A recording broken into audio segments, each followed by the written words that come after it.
Bueno, voy a tratar de hacerlo muy rápido. Sé que es tarde, que deben estar cansados. Yo tengo adrenalina porque estoy acá arriba. Trataré de no dormirlos. La idea es presentarles lo que estamos haciendo en términos de registro de terremotos. La verdad es que tratar de entender un terremoto solo viendo los daños es casi imposible. Uno puede tener muchas hipótesis y no poder validar ninguna, porque el daño a veces es parcial y tiene muchos orígenes. Y tenemos que determinar cuál de eso está asociado directamente a la forma en cual se movió el temblor, el suelo o la estructura. Entonces voy a tratar de presentar un poquito de lo que hemos hecho. Ya esta la vimos, esta la entendemos. Un tema importante de que tanto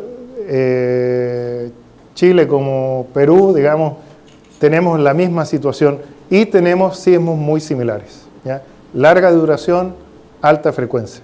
Por lo menos en los terremotos del año 70 de ustedes y los del 2001 demostraron características muy relevantes. En el 2001, el terremoto del sur del Perú fue el primer terremoto a nivel mundial que se registró con una magnitud sobre 8, ¿ya? Con registros de aceleración, con objetivo de ingeniería. Es decir, no había antecedentes. Y de esos registros, 2 estaban en suelo peruano y el resto, 5, en suelo chileno. Y si no, no hubiéramos tenido información de ese terremoto. Nosotros en Chile, en ese periodo inicial de instrumentación, no teníamos apoyo para instrumentar a nivel de terreno, del Estado ni de privados. Y lo que hacíamos era obtener un registro y si había un conflicto entre privados, vender la información por dinero o por equipos. Y usábamos el 100% de ese dinero en comprar más equipos. Y así generamos la red que permitió registrar el terremoto del 2010, tratando de ser parte de la economía normal de uso de información, dado que el Estado no estaba contribuyendo a eso. Después del terremoto del 2010, el Estado efectivamente ha contribuido muy importante. Voy a saltar esto. Bueno, ustedes en su normativa requieren de la instrumentación, de una manera muy especial, en la cual es solo para proyectos de más de 10.000 metros cuadrados, donde se pide un registrador de aceleración triaxial, en la cual ustedes deben proveer el espacio. Es una de las posibles reglas que se pueden poner. Hay muchos sistemas en los cuales países han generado información.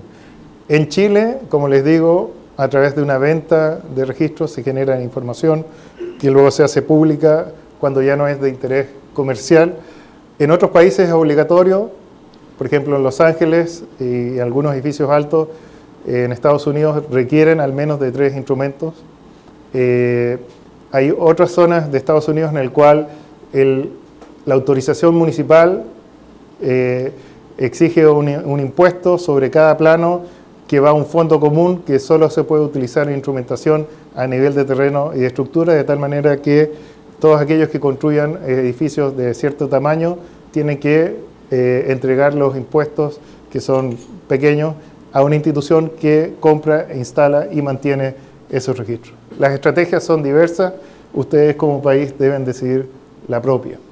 El problema es que sin datos, ustedes no pueden entender que un edificio que 2 semanas antes del terremoto se veía así, que tenía todos estos muros, terminara así. Si ustedes solo ven esa secuencia, no se explican. Pero cuando ven el registro y ven que la demanda del código era 10 veces menos que la que efectivamente ocurrió en el sitio, comienzan a explicar la situación, ¿ya? El dato acelerográfico en este caso es crucial en la definición de responsabilidades, pero es crucial en la definición de las nuevas construcciones y de las reparaciones de los edificios en la zona. Sin esa información no nos hubiéramos quedado con lo que decía la norma, ¿ya?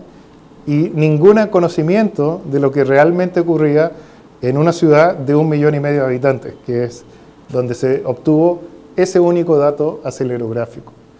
También no entenderíamos esta situación, que tiene que ver con el número de ciclos que generó la demanda sísmica. Es decir, hay información que vemos el daño, pero no podemos entender la causa y por lo tanto no podemos diseñar a futuro porque podemos cometer el mismo error. Por lo tanto, tener información es esencial. ¿Cómo gestionar esa información? Es decir, cómo gestionar de que se compren los acelerógrafos o cómo se financia el mantenimiento, es un problema local que cada comuna o municipio o país va a tener que resolver. Pero lo único que les puedo decir es que sin ese dato ustedes pueden continuar cometiendo los errores que fue el caso nuestro. En el 85 nosotros autorizamos esto porque no lo vimos y no entendimos bien los registros, ¿ya? En otros países se utiliza mucho la instrumentación y la instrumentación es o muy sencilla o muy extensa y tiene muchos fines. Lo primero es un fin de simplemente medir las vibraciones o cómo se está comportando un suelo o una estructura. Esta es una de las estructuras con más instrumentación del planeta, es una torre en China, tiene 600 sensores de aceleración y temperatura en su estructura. Y se instrumentó desde su proceso constructivo y se mantiene en operación. Ese tipo de instrumentación sirve para medir no solo los efectos ambientales, vibraciones comunes por tráfico, temblores muy pequeñitos, también por vientos, por actos terroristas, por explosiones y otras alteraciones, impactos, etcétera, y su efecto sobre la estructura. Eso nos permite entender cuáles son las propiedades del edificio, lo que nos permite validar que hemos calculado bien en la edificación sin que venga un terremoto para decirnos que se comportó bien o mal, y también si se está moviendo como nosotros esperábamos. Pero no solo al principio, sino que también esa instrumentación uno la puede colocar para evaluar si hay deterioro no necesariamente visible. Uno puede colocar esta instrumentación para saber si hay deterioro por corrosión, por deterioro del hormigón, por el efecto que tuvo un incendio, una explosión o un choque contra la estructura. Uno es capaz de determinar el nivel de daño de la estructura completa si lo instrumenta en forma apropiada, ¿ya? Ahora, la gracia de que los sistemas actuales permiten una divulgación muy rápida de la información. Y lamentablemente no hay internet en la zona, así que lo hubiera mostrado, pero traje un acelerómetro, que es esto que está acá. Este es un acelerómetro triaxial digital, que lo vamos a hacer funcionar dentro de unos minutos. Tengo tanto cable aquí. Estos acelerómetros, uno los pone en el edificio, procesan la información y la entregan en una página web procesada. No necesito un ingeniero de intermediario.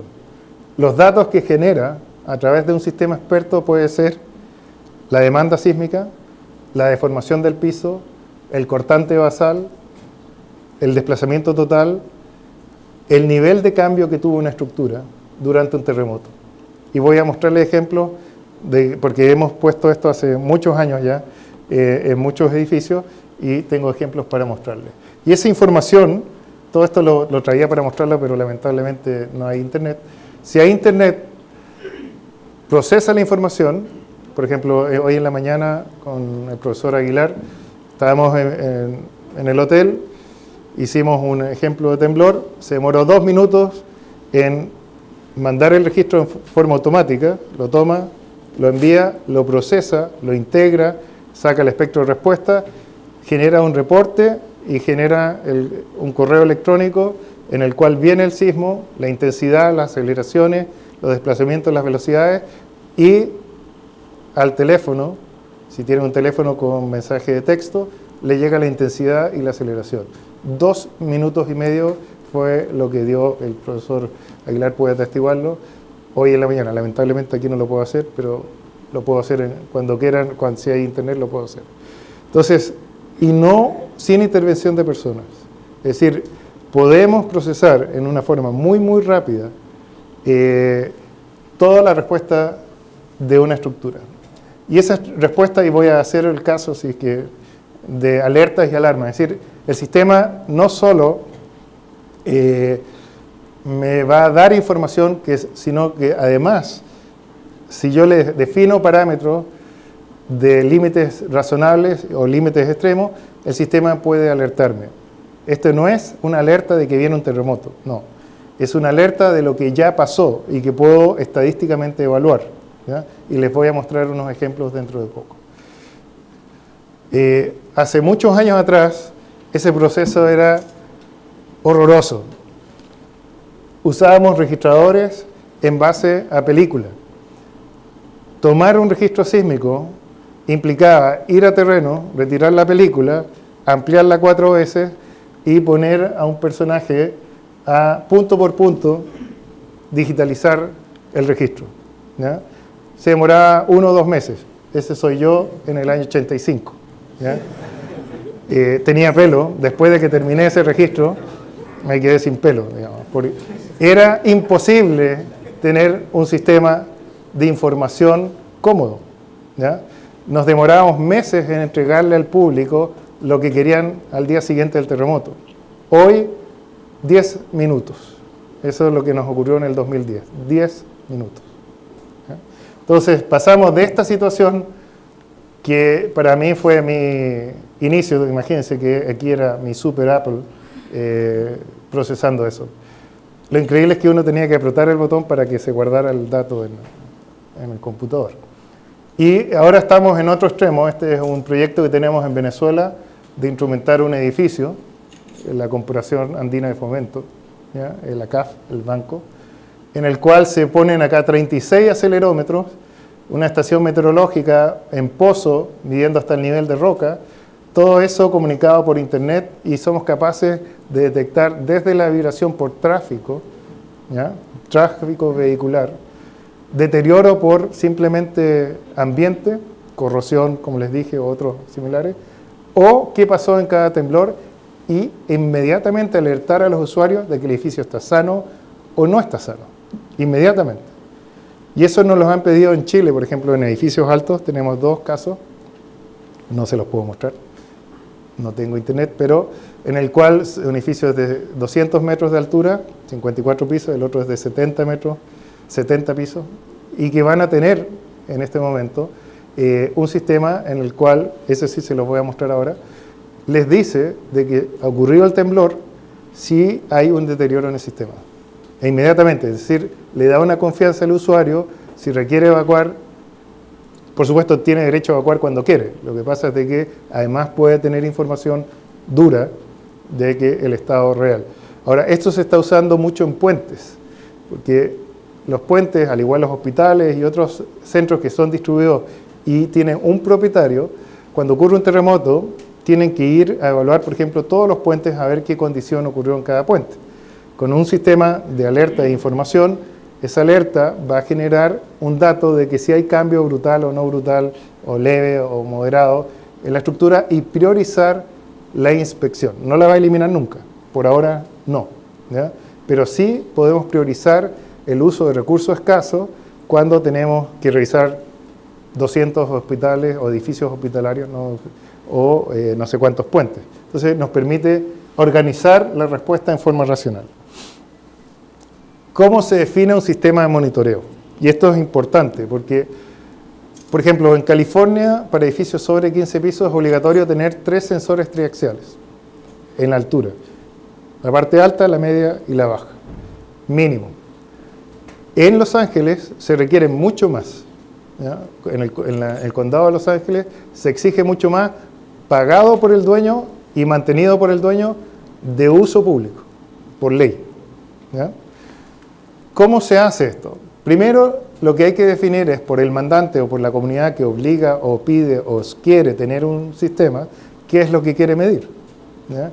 Quiere medir la seguridad del edificio, quiere medir las condiciones ambientales del edificio, quiere informar a quién, a toda la comunidad. Les voy a mostrar un caso, a un grupo pequeño, a solo los propietarios, Definir eso nos permite definir cuántos sensores, el tipo de sensor y el sistema de procesamiento y de información.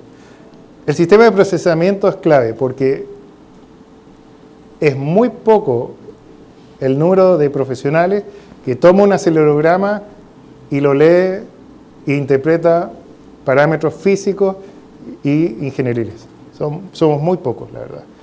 Por lo tanto, lo que se ha hecho es un sistema experto que lea las condiciones básicas, ¿ya? Es un sistema experto que está validado, por supuesto. No es que un experto hace una cosa y no la chequea. Lo que sale de ahí tiene que estar validado, ¿ya? Y esa validación permite a un usuario, que puede ser un ingeniero, no experto en señales, o un usuario que no necesita hacer nada especial, entender si la estructura es sana, tiene deterioro o no. Y esa es la estrategia de cuando se diseña un sistema de instrumentación. ¿Qué queremos medir? ¿Con qué instrumentos? ¿Cómo lo vamos a procesar? ¿A quién le vamos a informar? ¿Y qué le vamos a informar? Y en base a eso aparecen los costos. Por lo tanto, podemos tener en este momento un costo que puede partir en $10.000 para un edificio grande, digamos, hasta $300.000. O sea, podemos irnos lo que ustedes quieran, pero depende de lo que se requiera. Y por supuesto, no solo hay que pensar en los costos iniciales de equipo, sino también la instalación, el mantenimiento y la operación, que son cosas distintas. Una cosa es dejar la cosa funcionando, el equipamiento funcionando, y otro es que dé la información apropiada. Hay muchos sistemas de información, lamentablemente no les puedo mostrar porque no hay internet, pero puede ser a través de páginas web, a través de mensajes de texto, a través de correos electrónicos. Aquí hay ejemplos de instrumentación que estamos haciendo ahora. Son 3 edificios, cada uno va a tener 12 acelerómetros. En costos estamos hablando de $25.000 por edificio, ¿ya? Costo inicial terminado. Mantenimiento, $1.000 al año. Mantenimiento y operación. Eso es más o menos lo que nos cuesta cada uno de estos edificios. Son instrumentación muy sencilla en 3 niveles. En este caso, es un edificio de muro. Ahí se ven los acelerómetros. ¿Dónde están? Otros niveles. Otro edificio. 3 niveles. Y la definición de qué vamos a medir, en este caso se medían microvibraciones y sismos con un sensor, y se hace una cosa que les voy a mostrar mejor al final tenemos un sensor que va a un computador que procesa la señal, la almacena y la transfiere, esta es nuestra caja de registro, al usuario. Y eso sería por un edificio terminado. No solo podemos medir edificios terminados, también podemos medir durante la construcción. Resulta de que hay muchas situaciones en las cuales la construcción o genera vibraciones perjudiciales, o las vibraciones son perjudiciales para la vibración, o las vibraciones nos permiten saber qué tan bien estamos construyendo en relación a lo que hemos calculado. El ejemplo que les voy a mostrar ahora es un contrato que tuvimos hace bastante tiempo atrás de la construcción de este edificio de 54 pisos que mencionaba, en la cual cada 5 pisos era obligatorio corroborar experimentalmente las propiedades dinámicas del edificio existente con el modelo predictivo a ese nivel, ¿ya? Entonces, cada 5 pisos yo ajustaba el modelo y si había desviaciones, había una junta de evaluación de qué consecuencias tenía el edificio terminado con esa desviación y si era necesario hacer una corrección o no. ¿Por qué se hizo esto? Porque en Chile ese edificio, que es este de acá, era el más alto del país y era uno de los más altos de Latinoamérica, de Sudamérica en su momento. Por lo tanto, se decidió, dado que había poca experiencia en edificios de gran altura, el validar el modelo. Este es el edificio en relación a lo que existía antes en el país.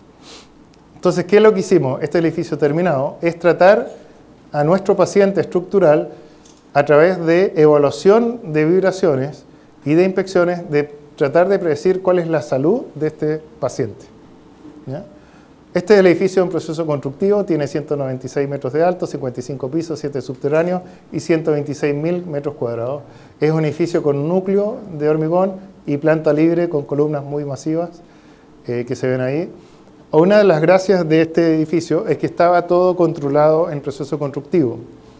Sabíamos y estaba computarizada el volumen de hormigón que se colocaba por hora, ¿ya? Por lo tanto, cuando llegamos al piso 20 de este edificio, se colocaron sensores, que los voy a mostrar dentro de poco, y este sistema automático que lamentablemente no les puedo mostrar, pero se los voy a mostrar aquí sin la parte electrónica, en el cual cada 10 minutos el sistema de sensores puesto en el edificio calculaba las propiedades dinámicas del edificio. Cada 10 minutos, en forma automática, sin intervención de personas.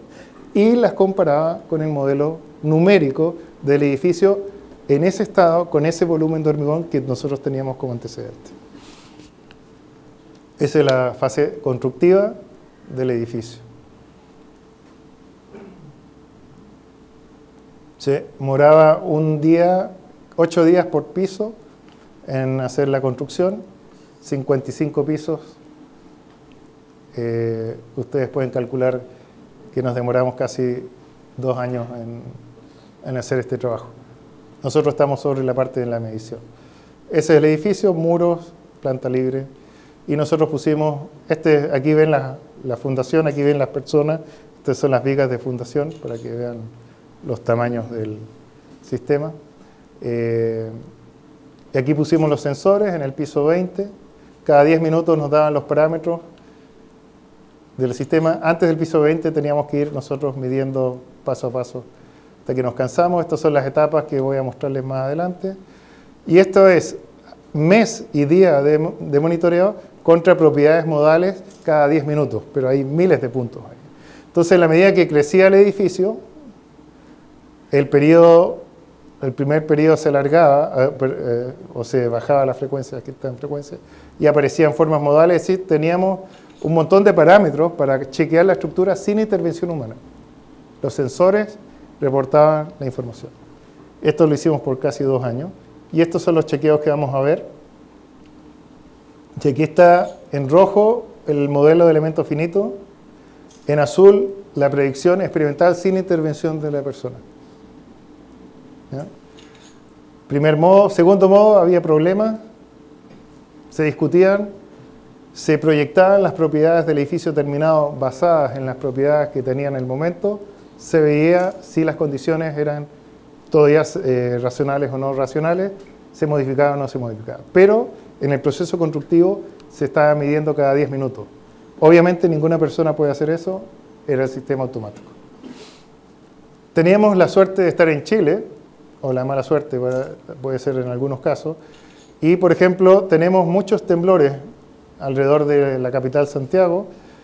Y por ejemplo, este día del 18 al 19 tuvimos 11 temblores de magnitudes de 5,9, 5, o sea, temblores en un día. En 24 horas tuvimos todos estos temblores y nosotros teníamos los sensores ahí, por lo tanto podíamos detectar vibraciones fuertes, ¿ya? Entonces, no solo las vibraciones operacionales, sino es un laboratorio permanente. Y esta es una ventaja o desventaja del país. Yo instrumento un edificio y los temblores me lo van a mover más allá de lo que yo pudiera hacer tirando el edificio o lo que quiera. Y no tengo que esperar más de un año, ¿ya? Eso no ocurre en otros países, ¿okay? Eso es anómalo, por supuesto. Entonces aquí vemos un temblor en medio de nada de faena, pero aquí se está hormigonando. Entonces esta es la presión de la bomba, impulsando el hormigón a 100 o 200 metros de altura. Y el temblor es mayor que ese pulso, pero no mucho mayor. Pero aquí tenemos otros temblores, más temblores, incluso se llegó a saturar el sensor por los temblores. Lo interesante es que la gente está tan acostumbrada que seguía trabajando a pesar de que había ocurrido más de 0,25 G en el edificio, lo que es mucho, ¿ya? Pero no se paraba la faena. Y eso nos permitía después validar cómo se estimaba el movimiento del edificio en relación a la realidad, ¿ya? Se va a demorar en activar todo, así que lo voy a pasar. Pero nos permitió saber de que estaba bien. Y esto lo hemos hecho en más de un edificio, como académicos y como profesionales. Por ejemplo, este edificio, que es pequeño, tiene 9 pisos, está instrumentado desde el año 2009. Tiene 8 acelerómetros y 14 parámetros ambientales: radiación solar, velocidad del viento, dirección del viento, temperatura, humedad, lluvia caída, lo que ustedes quieran, 14. ¿Ya? Y la humedad del suelo hasta 25 metros de profundidad. Es decir, medimos todo con un solo centro automático. Y ustedes pueden meterse en este edificio de uno de los que tenemos público. Les voy a dar la página web, dado que yo no puedo conectar acá, y pueden meterse cuando quieran. Cuando hay un temblor, uno saca el registro de acá. Hay más, cada vez que hay un temblor, hay más gente que se mete a este edificio que en el resto de las páginas, porque ya saben que el edificio reporta el temblor en forma automática. ¿Ya? Estos son los sensores. Tiene 8 sensores, 2 de humedad. Y esto es cómo funciona. Aquí hay un problema con la fecha, ¿eh? Pero, por ejemplo, aquí era antes del terremoto del 2010. Aquí está bien, pero quedó corrido por algún motivo la fecha. Entonces, estas son las propiedades del edificio antes del terremoto. Cuando ocurrió el terremoto, cayó a los 10 minutos, me dio el mensaje de que se había dañado el edificio. Y efectivamente estaba dañado. Entonces, reporta el daño en forma automática. ¿No? Eso es necesario en algunas edificaciones, no en todas. Tal vez en hospitales, en represas, en centros de comunicación, en centros de emergencia, en edificios aislados. Hay varias opciones. Incluso si yo me meto a este edificio, a los registros del temblor en el edificio, este es un sensor, y estudio paso a paso cómo se movió el edificio, yo sé en qué instante se dañó. ¿Okay? Exactamente se dañó acá, en el segundo 68 de iniciado el temblor. Ahora, eso lo puedo hacer porque ocurrió el temblor cuando yo tenía registro. Si no tengo registro, no lo puedo saber. Ahora, ¿a alguien le interesa esto? A los científicos, académicos y al dueño del edificio. A los demás no le importa, lo que le interesa es de se dañó o no se dañó, no en qué segundo se dañó, digamos, ¿okay? Pero lo podemos hacer. Si alguien pregunta, sí, se puede hacer. ¿Tiene eso interés? Sí, pero lo que importa es esto. Antes del terremoto tenía estas propiedades, después del terremoto tenía estas propiedades, quiere decir que hubo una variación de la rigidez del 30%, es decir, se perdió el 30% de la rigidez del edificio. Eso se llama daño leve. Y lo tuve 10 minutos después de terminar el terremoto. Yo no había terminado de temblar y ya tenía la información. ¿Okay? Y no tenía que preguntarme de qué edificio ir a ver. Yo ya sabía que este era daño leve. Hasta 35% de variación de rigidez se considera daño leve, 50% daño mediano y sobre 50% preocupante. ¿Okay? Hay reglas, para eso fueron hechas por los mexicanos hace varios años atrás. Entonces, esta posibilidad es muy importante. También tenemos muchos edificios aislados, como les dije, y esos edificios son muy robustos, pero tienen un problema. Es que pueden dejar de ser aislados si la gente modifica la estructura. Entonces, en estos edificios estamos obligando a instrumentarlos, porque el cambio de un edificio aislado a uno no aislado es gravísimo. ¿Ya? Un edificio aislado no se siente el terremoto prácticamente, pero si ustedes modifican el edificio aislado, colocándole rampa o cambiando gravemente alguna condición, el edificio es peor que un edificio no aislado. Entonces, la instrumentación es muy importante y hemos hecho varias cosas de instrumentación. Estos son registros que tenemos del edificio aislado. No voy a entrar en ese detalle en este momento. Me los voy a saltar. Voy a ir al acelerómetro para que lo vean, reconociendo que es tarde en este momento. Después, si tienen preguntas de edificio aislado, lo vemos. Miren, 2 minutos, no sé si tienen energía todavía. ¿Sí? Ok. Bueno. Miren, esto que está aquí lo alcanzamos a ver. Cada vez que hay un temblor, este sensor registra el temblor y lo deja guardado, ¿ya? Así que lo tengo guardado. Pero además lo envía a un servidor. Ese servidor es esta cosa de acá. Aquí hay un temblor en montón. Estos son los juegos que hicimos con el profesor Rafael Aguilar en la mañana. Entonces, lamentablemente aquí no hay internet, pero lo procesa, lo levanta automáticamente en la página, el proceso, y se lo envía al usuario que está listado en el correo procesado, sin intervención. Y el tiempo que fue hoy en la mañana fueron 2 minutos y medio. Desde que hicimos el temblor, fue a Santiago a mi oficina, se procesó en el servidor, se cerró, volvió a Lima con el correo, y en Santiago se demora 15 segundos, ¿ya? Pero además me avisa en el celular. Aquí no lo puedo hacer que me avise el celular porque no puedo mandarme mensajes de texto de un país a otro. Pero recibo el correo y además me avisa en el celular qué ocurrió, qué intensidad hubo en la zona, porque tengo un algoritmo que convierte aceleraciones en intensidad instrumental, me da el espectro de respuesta y el registro. Todo. Lo podemos ver en un momento, sí. Esto está bueno, que esto quedó de la vez pasada, pero lo vamos a ver aquí en un minuto. Entonces, si esto funciona, estoy conectándolo.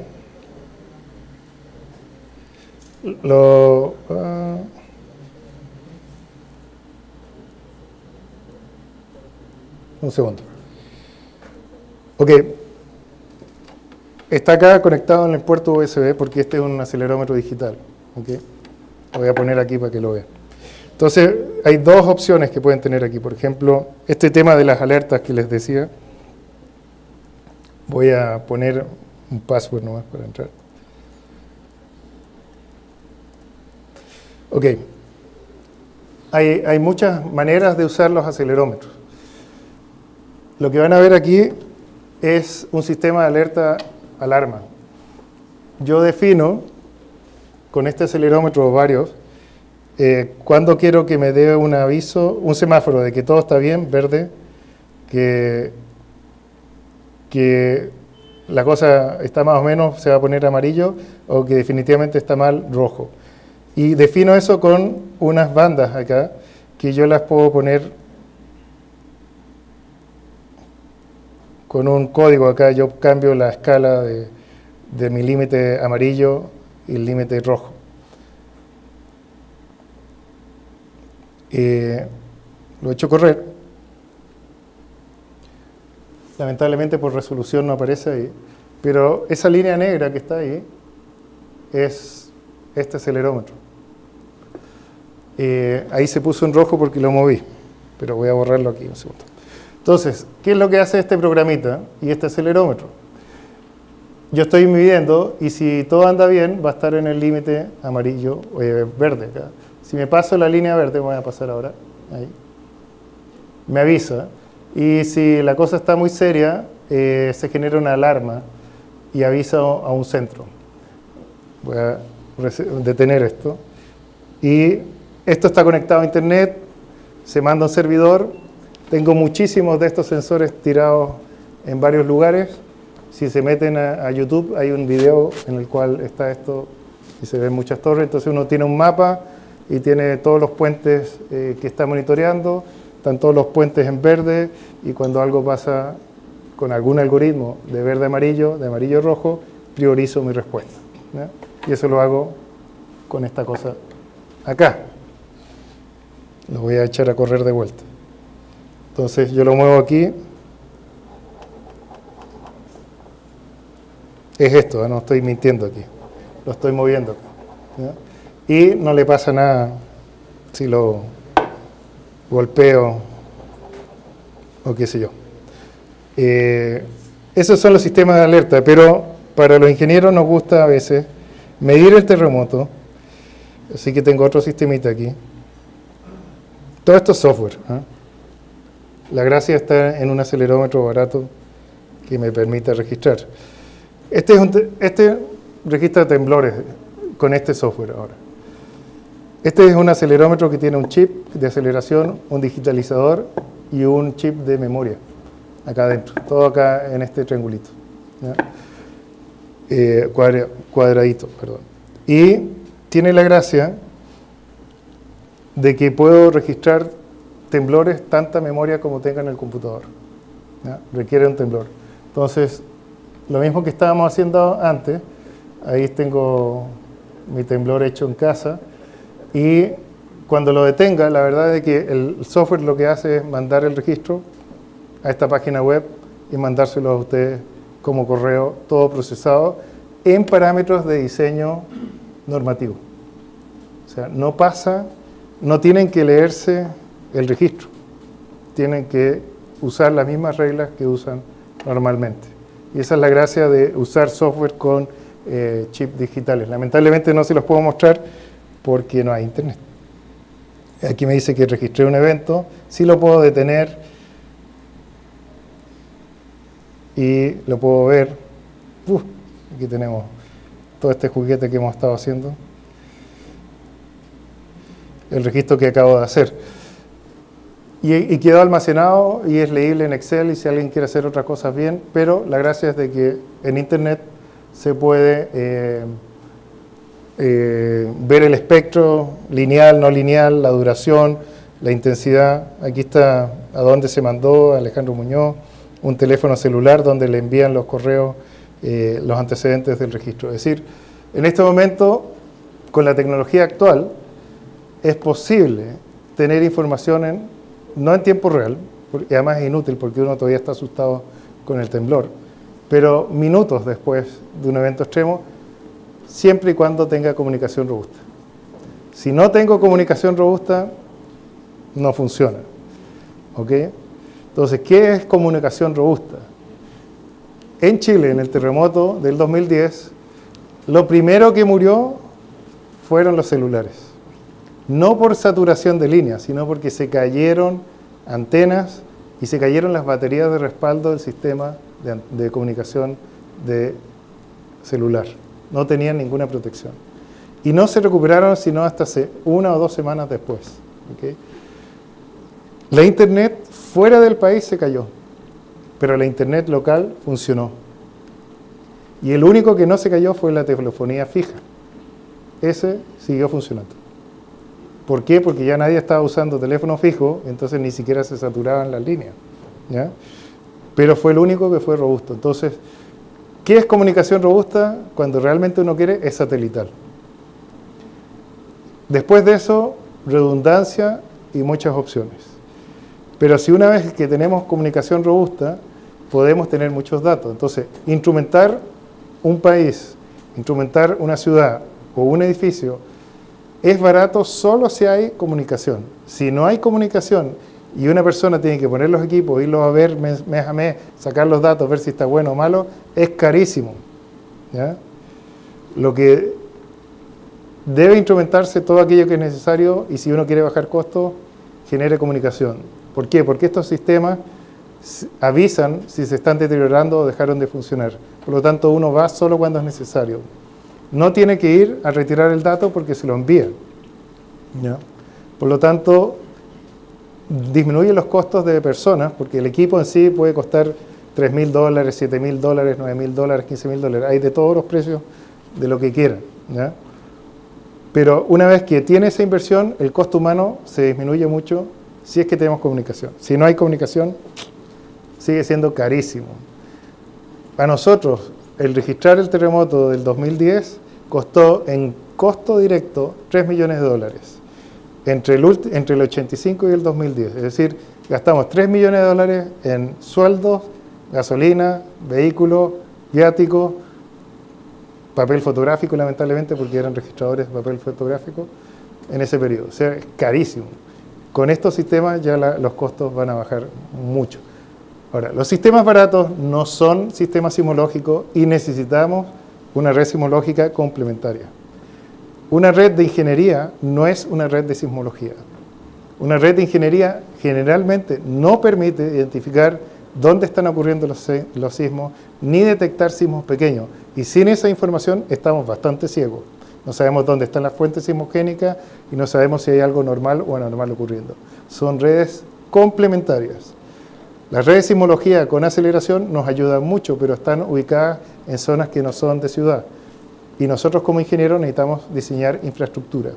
Necesitamos una red para infraestructura y una red sismológica. Y las dos deben complementarse. ¿Ya? Y eso es lo más importante. Lo dejo hasta aquí.